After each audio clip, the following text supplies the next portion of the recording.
Good afternoon, and welcome everyone back to the second session of Mishnah in-depth Hullin with Rabbi Avie Walfish.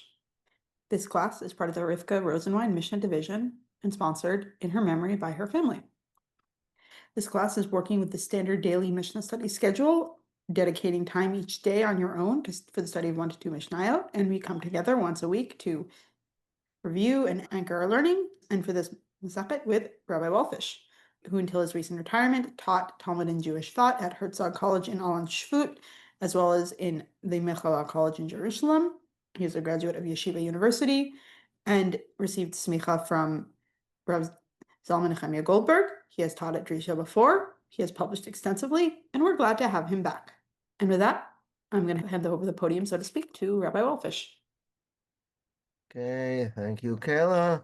Okay, last time we learned some of the mishnayot from chapter 2. We'll do some filling in tonight, and we also learned some of the mishnayot from chapter 1, and we're going to open with a major section of chapter 1 that deserves a study in its own right, just to put everyone on the same page here. Masechet Hullin is about eating meat that is not part of the mikdash. It's not kodshim. It's not sanctified food. It's not related to sacrifices. But Hullin does appear in Seder Kodshim, the third tractate of Seder Kodshim. And a good part of our shiur last time was to try to understand why. We talked about how the whole concept of shechita, the Torah itself indicates, is extrapolated from kodshim to chulin, and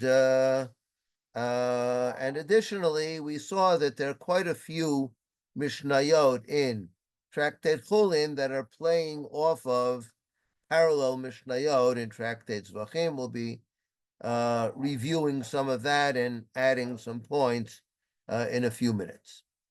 Okay, but first, in the first chapter of Tractate Hullin, the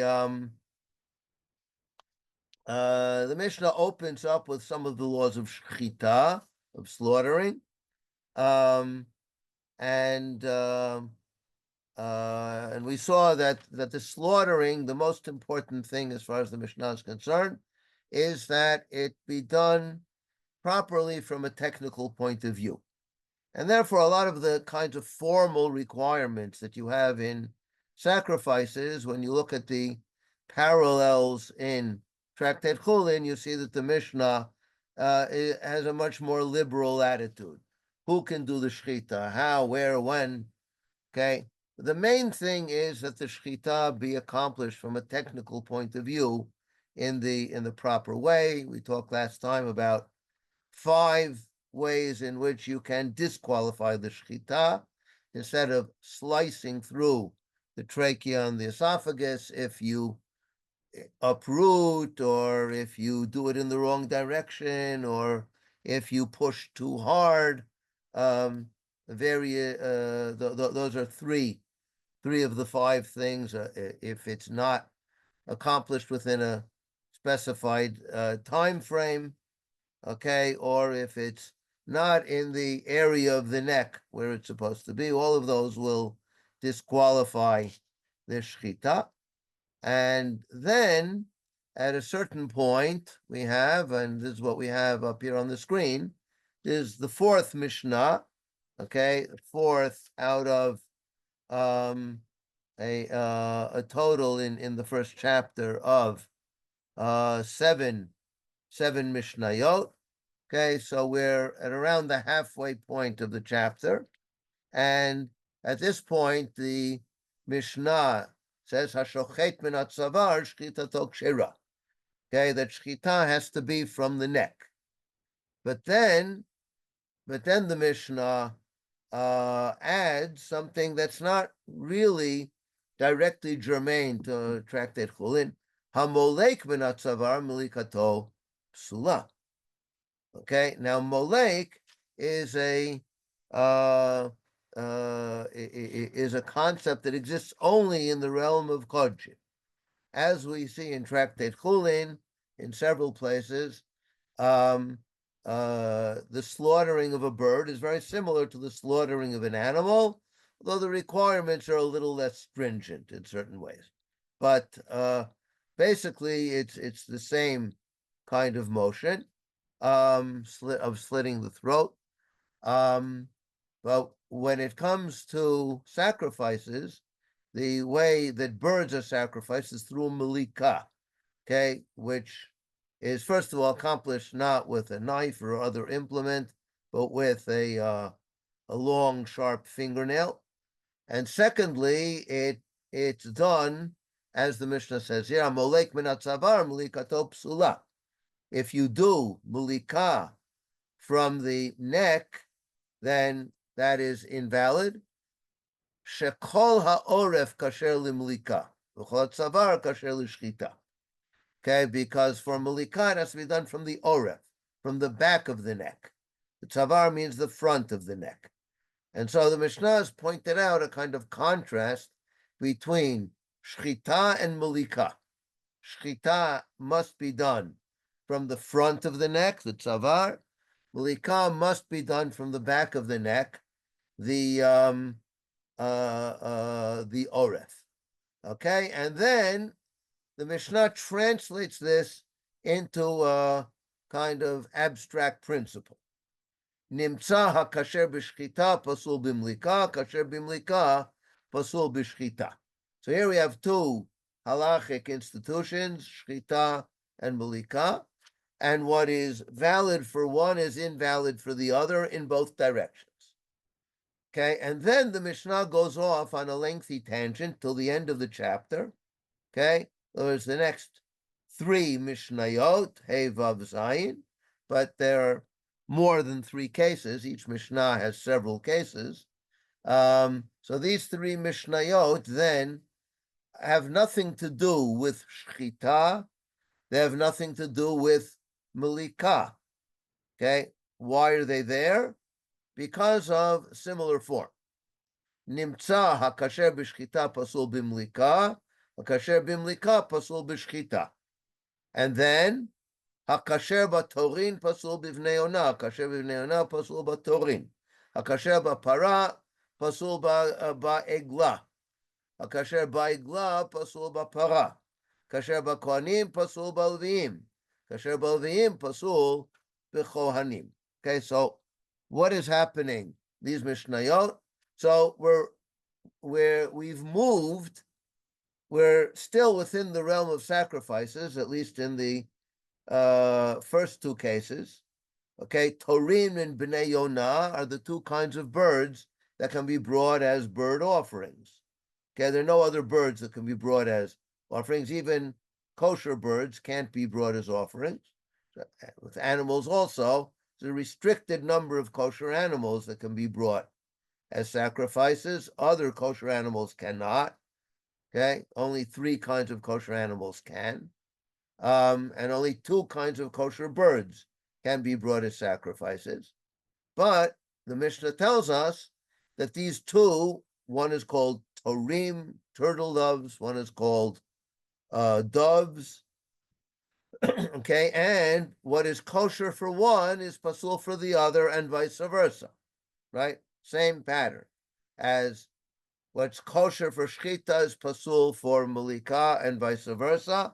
Same with torim and bnei yonah, and that's referring to the age. Okay, one of them can be brought only when it's younger than a certain age, and the other one only when it's older than that age. And similarly with the next, hakasher b'para pasul ba'igla, kasher ba'igla pasul b'para. Okay, so there as well, you're talking about two procedures. Now, these are not actually sacrificial procedures, but they can accurately be called quasi-sacrificial procedures. Okay, the para is the para aduma. Okay, so the para aduma, that is that you slaughter, burn to ashes, take the ashes, okay, now this is a red, okay, actually scholars claim that red in this case actually means brown, okay, so it's got to be completely red or brown or reddish brown, okay, without any black hairs in it, okay, and then it's burnt into ashes, and the ashes are then used to be mixed with water that's processed in a certain way together with the ashes, and then that can be used for purifying for people who've been defiled through contact with death. Okay, so that's the para. The eglah is to is the young female calf, okay, that is whose neck is broken in order to atone for an unsolved murder. Okay, you find a body, someone was murdered, found out in the open field. We don't know who did it, and so the nearest town has to atone by bringing this eglah. So once again, there are requirements for one, and there are other requirements for the other, and what will disqualify one will not disqualify the other. Hakasher b'kohanim pasul b'levim. Okay, this is again for kohanim, blemishes will disqualify. They will not disqualify for a Levi. But for a Levi, being over age will disqualify, and for a Kohen not. Okay, no mandatory retirement for a Kohen, but there is mandatory retirement for a Levi.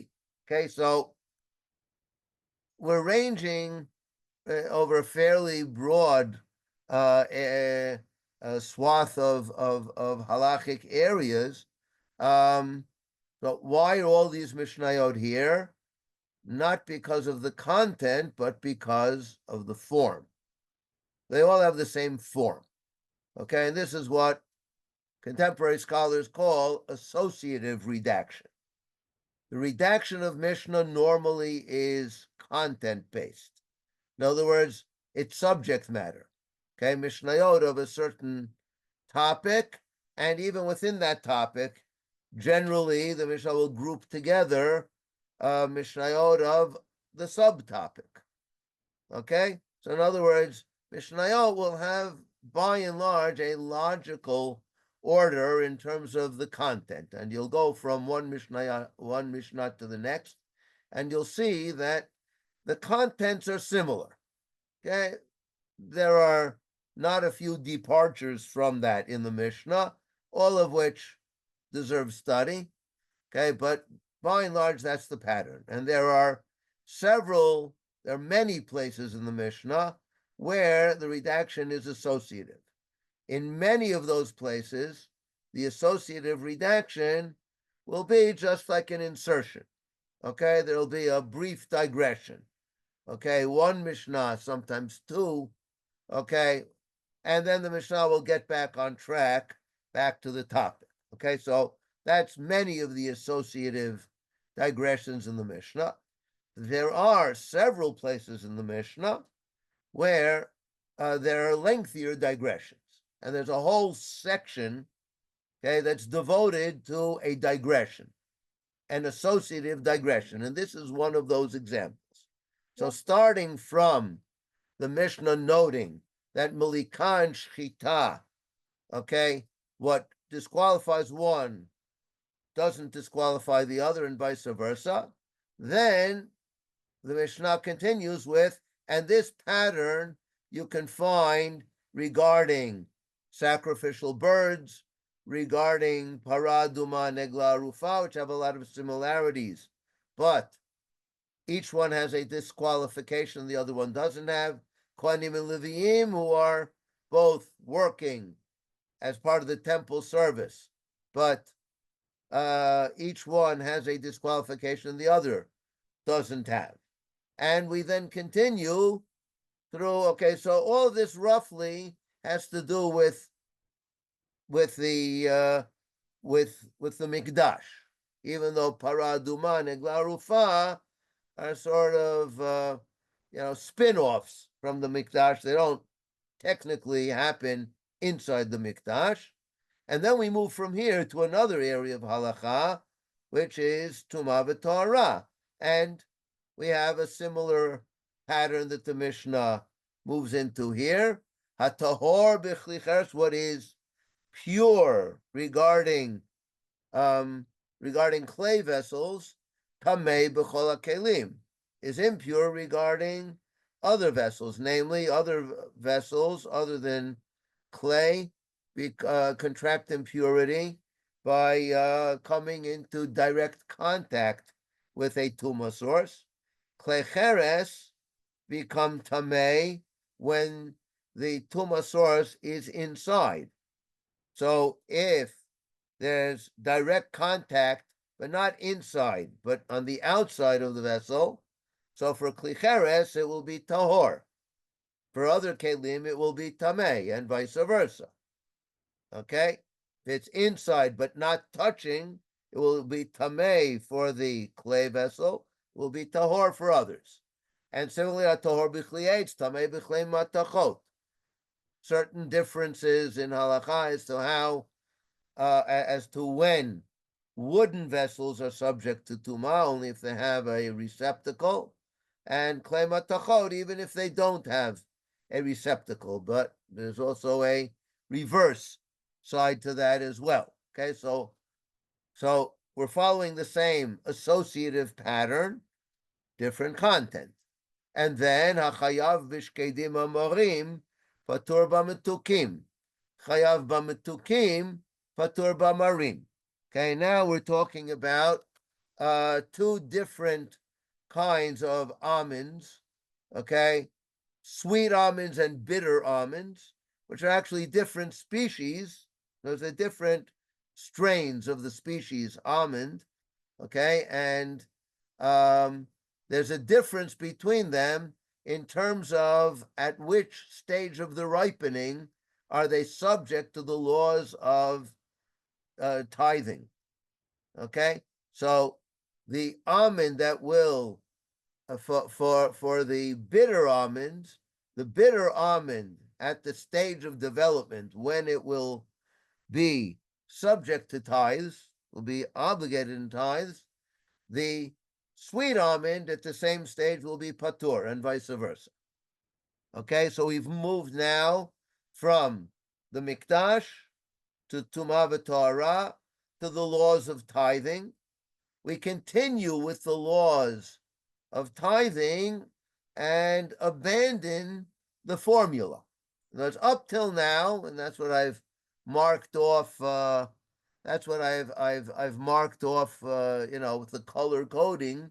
Okay, the red and then the blue. Okay, the color coding the first, the red represents when you're using the same formula. Okay, nachayav b'shkedim patur b'mtukim, you're still following the same formula, but then we continue with the laws of maaser, but this is already maaser sheni, and what kinds of things can be purchased with money of maaser sheni. And once again, we have a differentiation. Up until the point that it ferments, it cannot be, but from the point of fermenting, it can be. Okay, and then again a differentiation regarding maaser behema and kolbon. Kolbon is a spin-off of the laws of machatzit shekel, and there are different laws in terms of partnerships, different forms of partnerships. Okay, brothers who have not yet divided up the estate, so that's one form of partnership, and then they divide up the estate and then pool their properties, so that's another kind of partnership. And those types of partnership then impact on two areas of halacha. Okay, whether when they donate a machatzita shekel, a yearly machatzita shekel to the mikdash, do they have to add another little fee that's probably, according to most sources, used for the money changers? Okay, because ultimately they needed money changers in order to sort of coordinate all of the funds that the temple received. Okay, so are they charged that extra fee or not? That depends on what kind of partnership it is. And then we move to a completely different area of halacha, okay, regarding the status of a young girl in terms of, first of all, her father's responsibility for her status. Okay, knas and mecher both relate to that. Okay, her personal status or marital status, and similarly mi'un and chalitza. Okay, talking about a girl who's coming of age. Okay, so until she comes of age, she's subject to a law called mi'un. Okay, beyond that point, she is subject to chalitza, but not vice versa. And finally, concluding this section, Tkiya and Havdalah. We'll talk a little more about that in a bit. So let's just talk a little bit about what these associative sections in the Mishnah are about. Okay, so first of all, why are there associative sections? The simple answer to that, which to my mind is only a piece of the answer. Many scholars think it's the answer. I think it's a piece of the answer. Is that these associative groups stem from the fact that the Mishnah was designed not to be written, but to be taught and memorized orally. And for that reason, It's a it has to be mnemonic something that's device. easier to memorize. So when you have things that are similar in form, even if they're different in content, that will facilitate memorization. Okay, that it's clear to me that that is part of the answer. As I say, some scholars think it's the answer. I think it's a piece of the answer. Okay, of course, the question is why, if mostly the Mishnah did not adopt that strategy. For the most part, the Mishnah adopted the strategy of, in order to help memorize it, so it's organized thematically. Okay, and as anyone who's heard me on Mishnah in the past is aware, there are many linguistic points that help to link the different mishnayot. When they help to link the mishnayot, they also help to memorize the content. Okay, but the basic structure is topical. Okay, it doesn't seem to facilitate memory when in the middle of a topical unit, you all of a sudden break into an associative unit and then ultimately return to the topical arrangement, which is the vast bulk of the Mishnah. So I think when Mishnah does that, there are generally other things going on. Okay, in some places it's easier to detect what the associative unit might contribute to the larger topical unit. Because in many cases, there are points that are touched on or alluded to in the associative unit that then you can see are interrelated with the topical unit, and then you can begin to understand why, even though the main arrangement is topical, but the ideas the Mishnah is aiming at, okay, become clearer or are deepened, okay, by adding in the the associative unit. Now, in this case, let me just make a couple of observations. For the most part, the mishnayot in this associative unit, okay, have to do either with the laws of the temple or spin-offs from the temple service, or the laws of purity and impurity, which are also, to a great extent, related to the temple. Okay, and that I think fits in well with the idea that Hullin, although it's talking about non-sanctified food, okay, and how we can prepare and eat non-sanctified meat, okay, but it's interrelated with the larger unit of Seder Kodshim. And I think this is part of how the Mishnah redactor tries to show us that Chulin and Kodshim are not distinct, are not, I should say, perhaps disjunct from one another. They're certainly distinct, but they do have an interrelationship. So some of the interrelationship is the parallels between mishnayot in Zvachim and mishnayot in Chulin. But part of it is that as you go through Tractate Chulin, the Mishnah occasionally will fill in certain points that are actually drawn from the realm of Kodshim.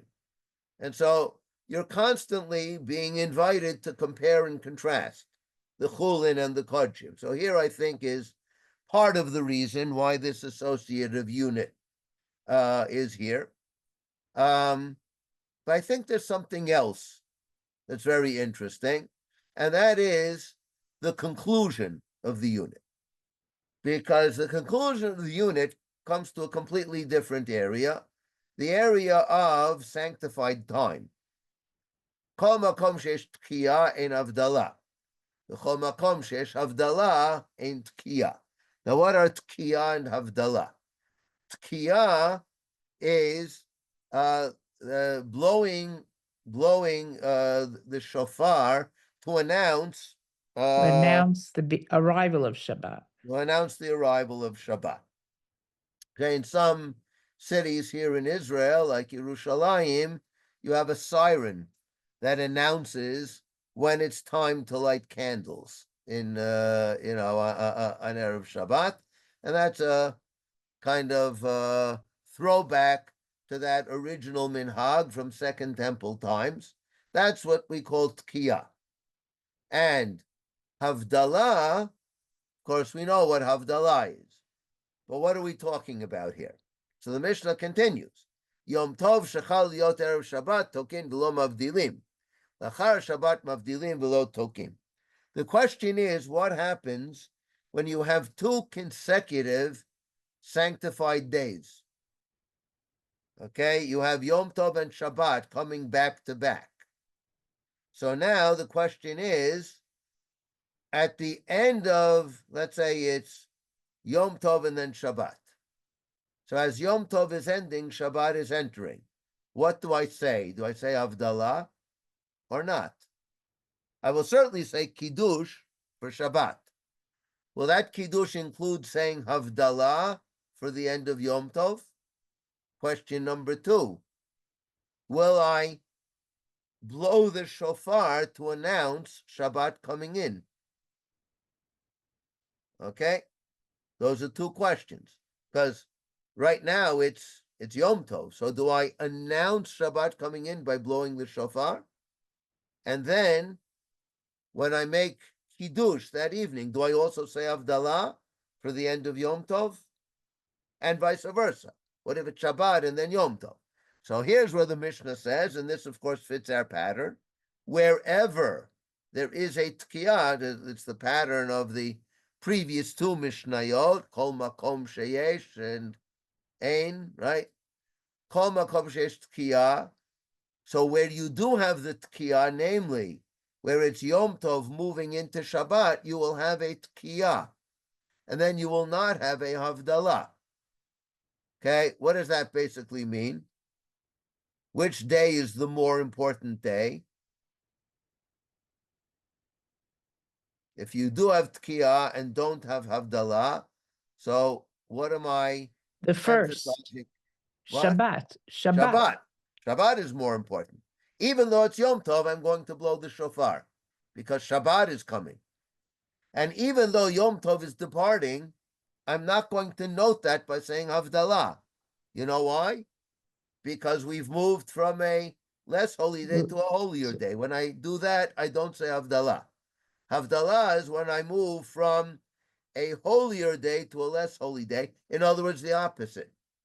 When it's Shabbat followed by Yom Tov, then there will be Havdalah because Shabbat is departing. I can't just bring in Yom Tov without noting that Shabbat is departed. So I have to say Havdalah.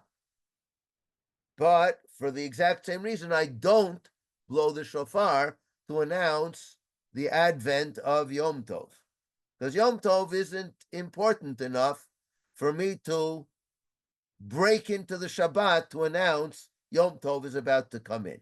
So there's no Havdalah, and there is no Tkiyah in that case, and there is Havdalah, and then the Mishnah notes, and when I do say Havdalah, Motzei Shabbat, which is also Yom Tov, I don't say I'm Avdil ben Kodesh l'chol, I say I'm Avdil ben Kodesh l'kodesh.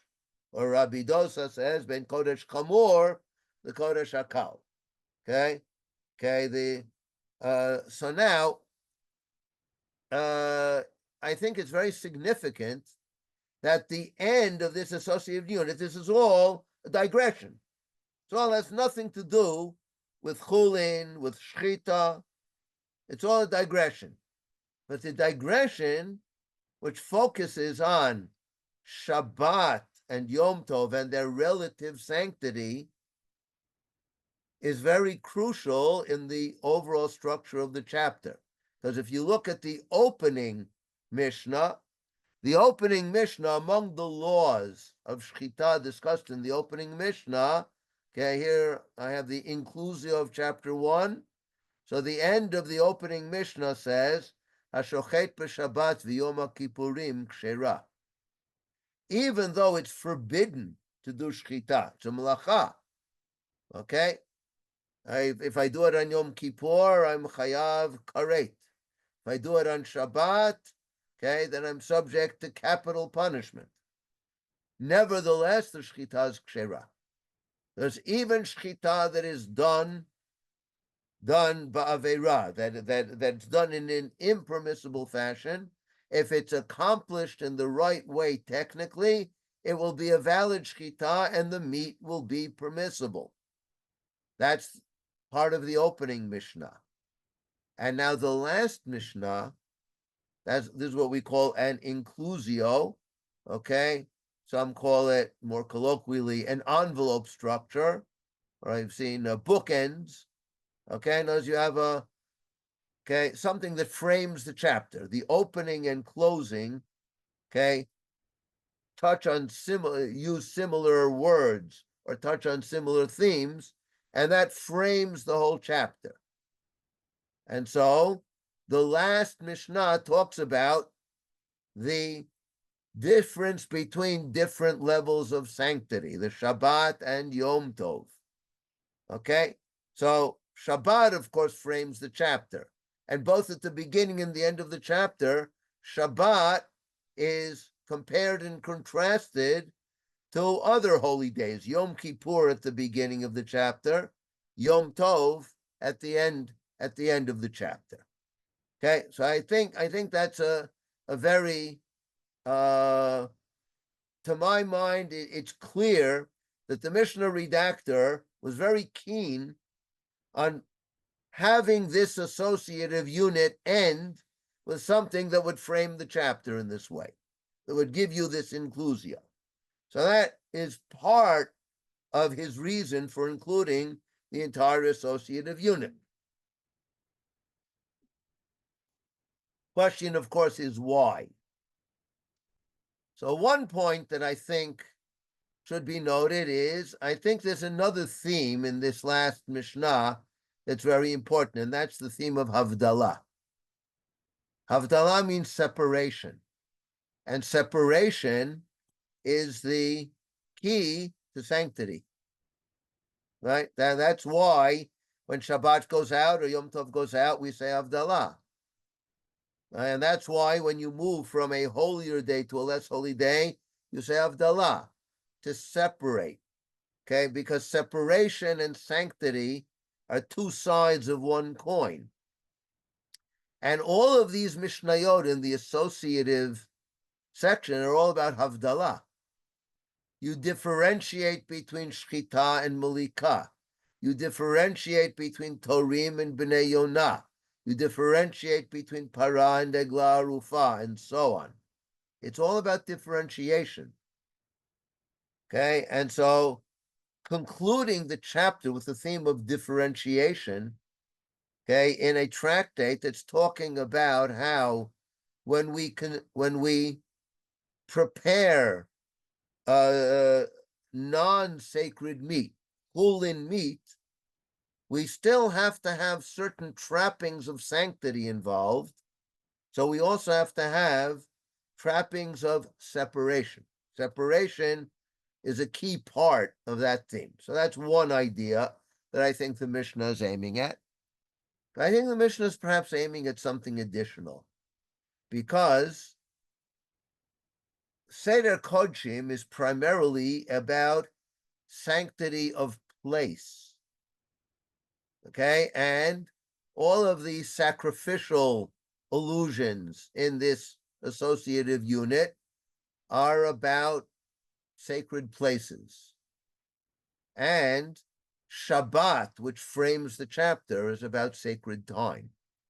And I think the Mishnah is inviting us to think about the integration of time and space within the realm of sanctity. Okay, so those are two thoughts I'd like to leave you with about this associative unit. Okay, and it's important because this is not a unique feature. It's a very, it's not the usual structure of the Mishnah, but it's something that comes up in several places, and it's a phenomenon should always be alert to discern and to try to look a little, scratch a little beneath the surface to see why the Mishnah inserts these sections. Can I ask you a question before you move down to something Yes. else? It seems to me, though, that there's a difference between the Shabbat and Yom Tov. That's an inyan of degrees, while all the other ones, the comparisons, they're all binary. It's either one or the other. There doesn't seem to be overlap between the two. It's either the Oref or it's a Savar. You're either a Levi or a Kohen. You're either a this or it's that. The other ones seem to be either or. It's either Right. up. Okay. So the either or in this last Mishnah is the Tkiyah and the Havdalah. Right. In other words, But how do you mark the transition from one sanctity to another sanctity? The two sanctities are a difference of degree. right. But the way you mark that transition, okay, is your mutually exclusive ways of Right. doing it. It's either through Tkiyah or through Avda. I can't have both. Got it. Okay. Okay, let's move on. Okay, so this is something we looked at last time, the comparisons between various mishnayot in Zvachim and Hullin. The main theme again being that for Hullin, most of the formal requirements of Zvachim don't apply to Hullin. At the end of last shiur, we talked about the theme of machshava, and I'd like to just briefly revisit that today as well. Okay, that in Tractates Zvachim, okay, a major section of Tractates Zvachim is devoted to how you have to have the right intention. Okay, when you bring a sacrifice is very much about not just the technique and the formal requirements, but about having the right frame of mind, the right mental contents as you offer it. And if you don't, in some cases, that can disqualify the korban. And interestingly, the Mishnah has a parallel to that regarding chulin. But of course, you don't have to have any positive content when I bring the chulin, but there are two kinds of content that can be problematic. One kind is avodah zarah, okay, that's in 2:7. Shemachshevet hanochri la'avodah zarah, okay, that's in 2:8. Hashochet l'shem harim l'shem gvaot, okay, these are things that were worshipped. And the second thing that can be problematic is if you intend something sacrificial. Okay? When I slaughter chulin, I should be aware that it's chulin. I am doing something that confers upon it a kind of sanctity. I'm sanctifying the act of slaughtering and ultimately the act of eating, but I am not making it sacrificial.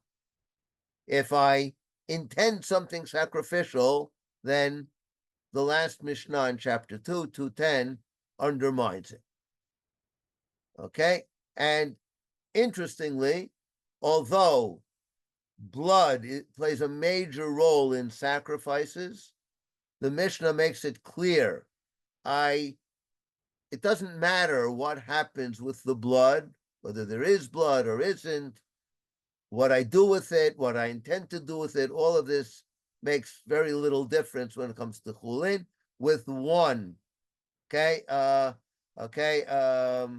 although the Mishnah in chapter 2 does say, I have to be sure not to do anything that resembles idolatry. If what I do with the blood resembles idolatry, I collect it in a certain way, for example, that could be a problem for chulin as well. Okay, and now let's move on to chapter 3. Okay, chapter 3 is all about trefot. Okay, the name of the chapter is Elu Trefot. The first mishnayot of the chapter list different things that come under the heading of trefot. And before looking at how the Mishnah treats trefot, let's look at the biblical source. V'anshe kodesh tiyun li uvasar basadeh trefa lo tochelu lakelev tashlichun oto. So what seems to be the definition of trefa in the Torah? How do we normally translate trefa? An injury? Okay, injury by what? An animal? Okay, No, right. that's not right. Sorry. Right, an animal that has been attacked. Okay, there are beasts of prey. Okay, the beast of prey preys upon this animal, and for whatever reason, the animal ends up not getting eaten. Okay, so a lion, a bear, a wolf attacks the animal, kills the animal, and then I find the animal's carcass with clear signs that it's been attacked by a beast of prey. That's a trefa.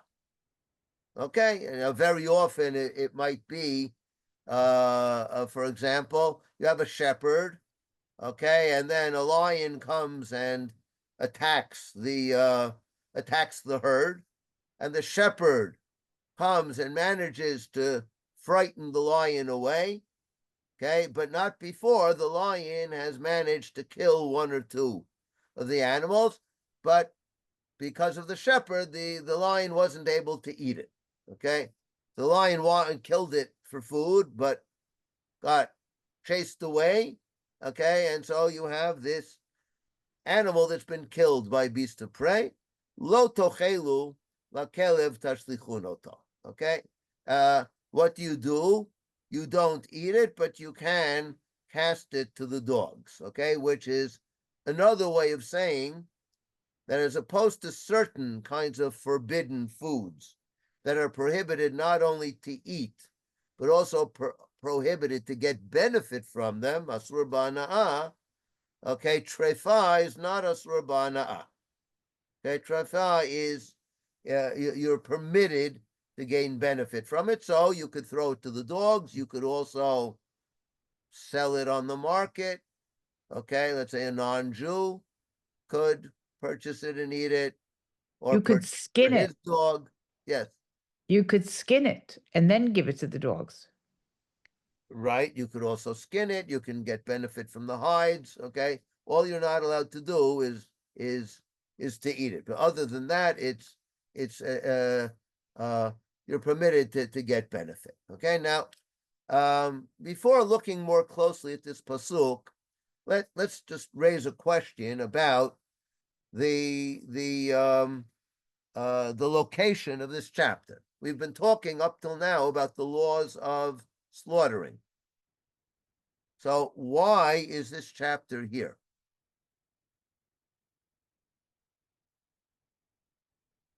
Why are we all of a sudden talking about Because the laws of a treifot? person is presented with dead meat again. If you want to have meat to eat, here you have another, here is again meat. But Okay, it's not, but it's not shechted. well, it is shechted. The trefa is shechted. Oh, but you find a blemish inside it. They have all those. You shecht the animal, and then you find a blemish. I mean, we're most of the trefa blemishes that we talk about, you don't have to inspect for. Some of them should be apparent, as you see it on the live animal. And those that are on internal organs are mostly very rare, and so a shochet doesn't have to inspect for them. You know, the term for shochet in many many Jewish communities over the ages. Today, it's become a lot more industrialized, so there's more specialization. But the job of a shochet, okay, in most Jewish communities over the centuries, he was very often called not just a shochet, but shochet ubodek. Okay, you sometimes see an acronym Shin Vav Bet. That means shochet ubodek. Okay, and basically the job of a shochet after shechting the animal was to check, but basically to check for only one kind of blemish, and that is blemishes on the lungs. Okay, that's the one trefa that is pretty common. Okay, I've heard anywhere from 10 to 20%. Okay, you'll find something on the lungs. Okay, that, by the way, is the definition of glut. And you talk about glut kosher. Today, glut kosher generally means just that the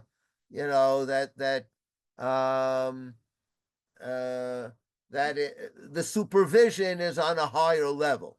But the technical meaning of glut kosher, which is a part of what glut kosher means today, is that certain kinds of blemishes on the lung, okay, are technically kosher, but the minhag was not to, at least for Ashkenazim, okay? The minhag was not to eat them. For Sfardim, it's fully non-kosher. Sfardim have to eat glut. That's the standard talk among Sfardim. Okay, so anything that's not glut is treif. Okay, for Ashkenazim, something that's not glut is kosher. It has this kind of blemish, but that's the kind of blemish that doesn't make it non-kosher. But since there's a question about it, okay, so it's not glut. Glut actually means, okay, with no questions, okay, unquestionably kosher.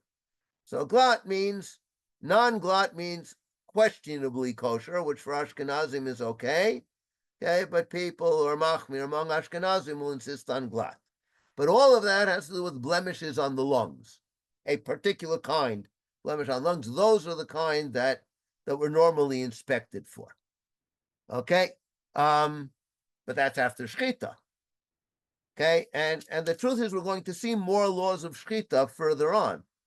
The Torah is sort of the Mishnah is digressing from the laws of shchita to the laws of treifa, which seems a bit puzzling. Okay, so to get an initial answer to that question, okay, I brought here the interpretation of Radatz Hoffman, okay, Rav David Tzvi Hoffman, to this pasuk. Okay, and he starts off with the introduction, Vanshe Kodesh Tiyunli.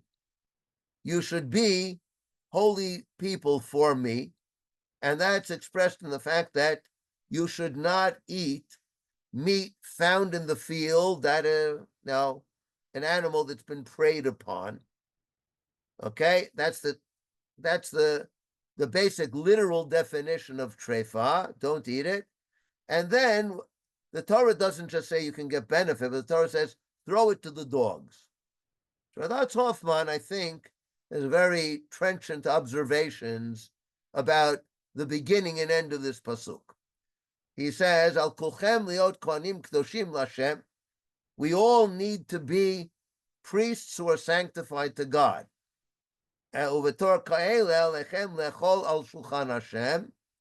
And so when we eat, we should eat at God's table. He's talking about our dinner table. He's not talking about the sanctuary. Okay? Our table should be sanctified. Okay? Al lachem lechol basar basadeh treifa. Klamar basar munach basadeh v'hu treif. Ukvar chelek mimzonam shel chayot hasadeh. Notice what he says. Why la kelev tashlichun oto? Because who normally eats animals that have been preyed upon? Okay? Who normally will eat that? Dogs. Okay, a dog will be meandering through, he'll see such an animal, he'll eat it. Human beings don't. Why? Because it's not sanctified. To be sanctified, something also has to be civilized. It has to fit in with our humanity. Mankind has, Rabbi Soloveitchik often developed this theme, okay, that when man satisfies his biological needs and urges, he always does something to invest them with human meaning. He doesn't do them like animals. Okay? So there's some kind of a ceremony. There's some kind of social framework. Okay? There are various things that man does to humanize that activity. You might call it to acculturate that activity. Okay? Animals are part of nature. When they satisfy their biological needs and urges, they do it in a natural way. And man curbs some of his natural instincts in order to invest it with something human. In other words, with something cultural. And within Judaism, and this is a theme Rabbi Soloveitchik often developed, within Judaism, we don't just invest it with culture, we invest it with sanctity. Okay? And that's like a step above. So we humanize it, acculturate it, and as Jews, we go a step beyond and invest it with sanctity. Something that was food for the dogs, lying in the field as food for the dogs, it's not human food. It's lacking that element of humanity. If we eat a treifa, we are descending to the level of animals. And that's why the pasuk opens with sanctity and closes with throw it to the dogs. Because a treifa is dog food. And since it's dog food, it can't be sanctified. You cannot sanctify food that's designated for dogs. And then Rav Hoffman points out in the next section Okay, I'll let you read it on your own because our time is winding down.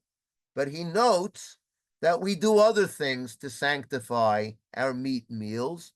And of course, one of those things that we do is to slaughter the animal using the same procedure that was used in the sanctuary or the temple, okay, for sacrifices.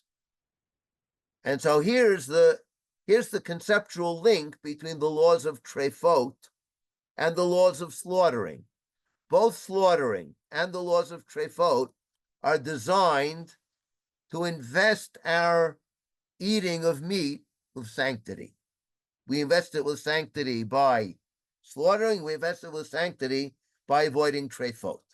But Chazal expand the idea of trefot.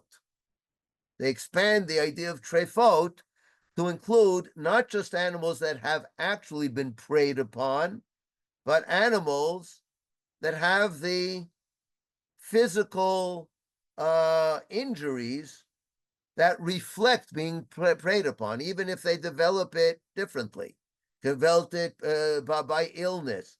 Okay? They can develop it by just injury somewhere around the farm. Okay, they were injured, okay, something fell on them, or they fell off a roof, or whatever it is. Okay, that is also called trefa. No, trefa is defined not by the history of the animal, did an animal actually prey upon it, but by the qualities of the animal. Does the animal have those qualities that would render it a trefa? And now I want to touch once again on the theme of how does this relate to kodshim? We're talking here about chulin. This animal cannot be used as food, as Radat Hoffman said, because we cannot invest that eating with sanctity when it's animal food. But, okay, but this is for chulin. This is not sacrificial. And here, it's interesting to compare chulin not with the earlier tractate Zvachim, but with the next tractate after chulin, which is Tractate Bechorot. Tractate Bechorot deals extensively with the laws of blemishes that disqualify sanctified animals, primarily Bechorot, but it applies to all kodshim, all sanctified animals, all sacrificial animals. Okay, so first of all, one of the chapters in Bechorot opens with Al Elu Mumin Shochatin et HaBechor. For the following blemishes, you can slaughter the firstborn because it doesn't have the sanctity of a sacrifice. Once it has a blemish, it can't be offered as a sacrifice. So it can be slaughtered for food. And chulin, elu trefot. So you have elu mumin versus elu trefot. But it's interesting to compare them. Let's look at the mumim. The mumim start with nifgema ozno. Okay, there's some kind of nick on the ear. Ris shel ayin shenikav. Okay, and an eyelash which has some kind of split in it. Shenifgam. Okay, it's missing part of the eyelash. Or shenisdak. It has a crack in it. Okay? Then there's a whole long list, but this will be enough to give us a bit of a sense. And how do the trefot open? Nikuvat haveshet. Okay, if there's a nekev, that's the same word as the ris shel ayin, shenikav. Nikuvat haveshet, the esophagus has a puncture in it. Ufsukat hagargeret. The trachea was uprooted. And there's apparently a puncture in the trachea would not be enough to render it a trefa. It has to actually be sort of disconnected. Okay, nikav krum shel moach, or there's a puncture in the membrane of the brain. Okay, nikav halev levet chalalo. You have a deep puncture in the heart. Za klal kol she'en kamoa chaya trefa. And the Mishnah then sums it up. Anything that cannot survive, which we understand the Talmud interprets to mean cannot survive for 12 months, trefa is a trefa. Now, let's notice the very profound difference between these two lists. Okay, an animal's survivability is certainly not affected by having a nick in the ear or a crack in the eyelash, right? So what is the problem of blemishes when it comes to sacrificial animals? Problem is not whether it can survive. The problem is, It has to be perfect. okay, perfect in what sense? Because Tamim. there are other kinds of blemishes that would not disqualify it. Oh, I thought they had to be tamim. Tamim means lacking blemishes, but not every single, the animal has a scratch, on its leg, okay? Okay. A It has permanent, scab. a permanent blemish? No, even non-permanent blemishes will disqualify it until they heal, okay? But the basic point is aesthetic, Deformity. okay? Something that is visibly deformed. Okay, if it's visibly deformed, even if it has absolutely no impact on the animal's health and well-being, that is a problem for sacrifices.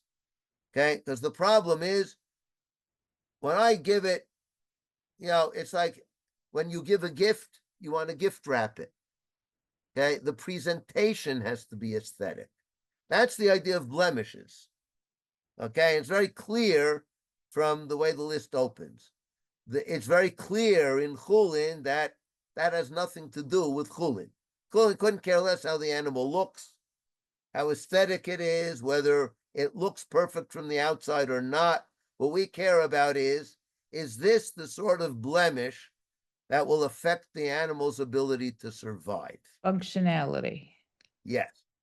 And interestingly, and here's where the Mishnah, I think, indicates that the laws of trefa and the laws of shchita are related to one another. How do we open the list?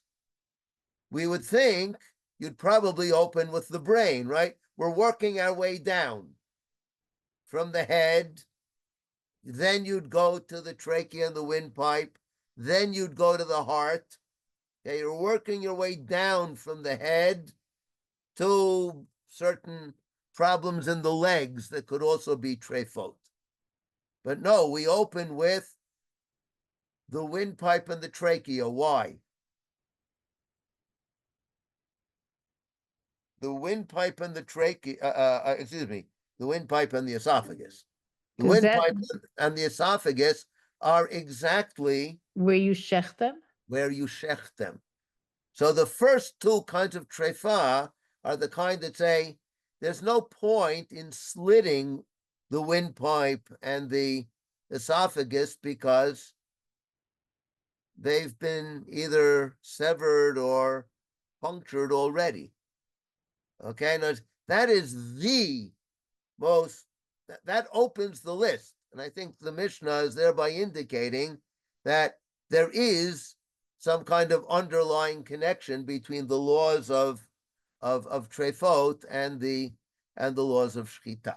Okay, there's more to chapter 3, but our time has run out, and so we will pick up Bezrat Hashem next time with chapter 4. Maybe we'll glance back at 1 or 2 points in chapter 3, but our main focus next time will be starting with chapter 4.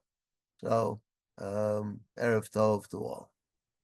Thank you, Rabbi Walfish, and thank you Thank everyone you. for joining today. I hope to see you all next week for some more learning. I just want to highlight a few more classes that are starting this week at Drisha. On Mondays at 1:30 p.m. U.S. Eastern Time is Blessings in Every Moment, History, Meaning, and Practice with Rabbi Rachel Gelfman-Schultz. Monday evenings at 8 p.m. Eastern, The Moral Philosophy of Rabbi Isaac Hutner with Rabbi Alex Ozdar. And on Tuesdays at 12:30 p.m., Rabbi Jonathan Ziering will be teaching about how poskim come to know reality. If these sound interesting, you're more than welcome to sign up at drisha.org/classes. See you all next week, and happy learning.